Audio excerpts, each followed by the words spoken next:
Sometimes I have a hard time explaining what it's like to live in Ecuador or specific things in Ecuador to people who don't travel or have very little experience outside of the United States or even, Canada. Europe, I've got very little Europe experience, almost none, almost zero. So I can't really talk about that at all. But it is funny in the United States, like, unless you are of Latin heritage or you are involved in the Latin community a lot, you do not know what a plantain is.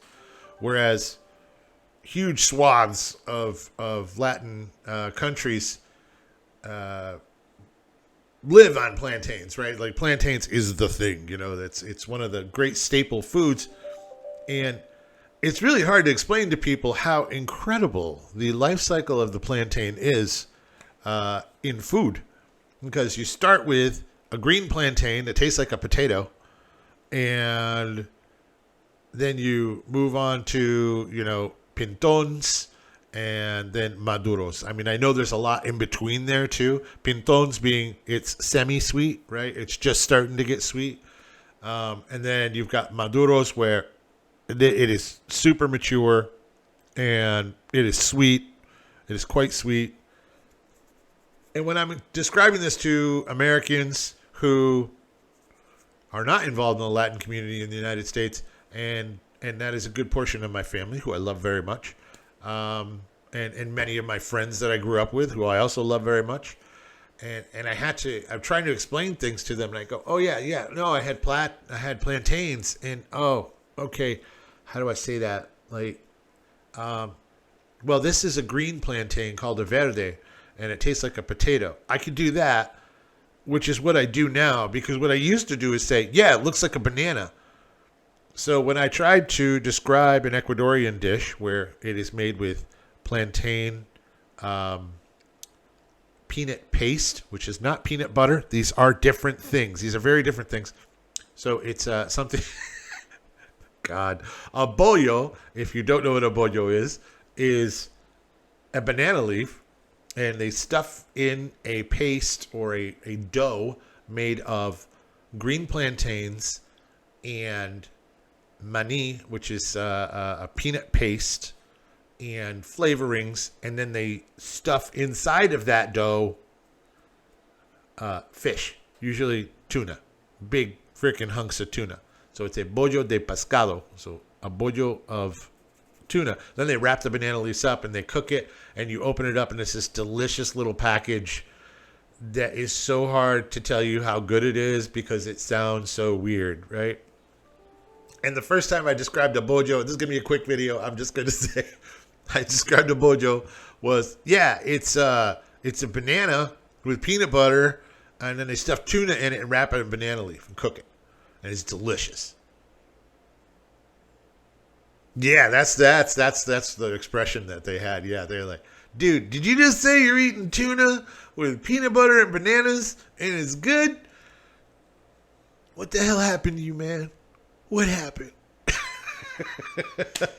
But so now I'm always very specific, which is sometimes make me long-winded when I'm describing things. But I take a lot of photos of food and put it on my Facebook page, and people are always asking me, dude, what is that?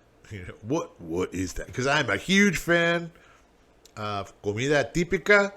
I love it. It is absolutely delicious. I'm a little obsessed with it. Like ceviche, encebollado, bolon. Bolon, not really my super favorite, but my neighbor, he's from Guayaquil. He brought me this freaking bollo from, I don't know, I've never heard of the place. It's something Marcos or something. Wow. It is the best bollo I've ever had. I mean, it's a simple dish. There's not a lot you can do to it to make it more delicious, but it is more delicious. It was absolutely incredible. The only sad thing I had with it was they do like red onions. They cut them very, very thin, and then they put on limon and a little bit of salt. And I don't know what it is, and I don't know who does it, but Someone decided they should cut the onions and then wash them in water and then put in the limon and the salt and everything. My wife does not do that. My wife wants the ultimate sharpness of the onions. Her lime pickled red onions, which I think it's called encortada, cebollas encortada. I don't know. I'd have to look it up. They are by far the best I've ever had. Ever, anywhere, ever, period. They are incredible. They always have so much salt and they have so much limon. I mean, and everything just tastes like this lime pickled onion, and I absolutely love it. And I will never, ever be able to have anybody else's lime pickled onions because this is how good they are. Anyway, I just wanted to tell you about this interesting difficulty I have with trying to describe certain kinds of food here to folks that it's so far out of our understanding of what food looks like in the United States. I mean, I grew up in the middle of nowhere, so this is why I say this. I grew up in the middle of nowhere. I know what a banana was. I didn't know what the hell a plantain was. Never heard of such a thing. And when I saw a plantain for the first time, I was like, oh, it's a banana. And then when people try to explain to me that it's not a banana, I'm like, psst, whatever. It's a banana. All right. You have a good one. I will talk to you later.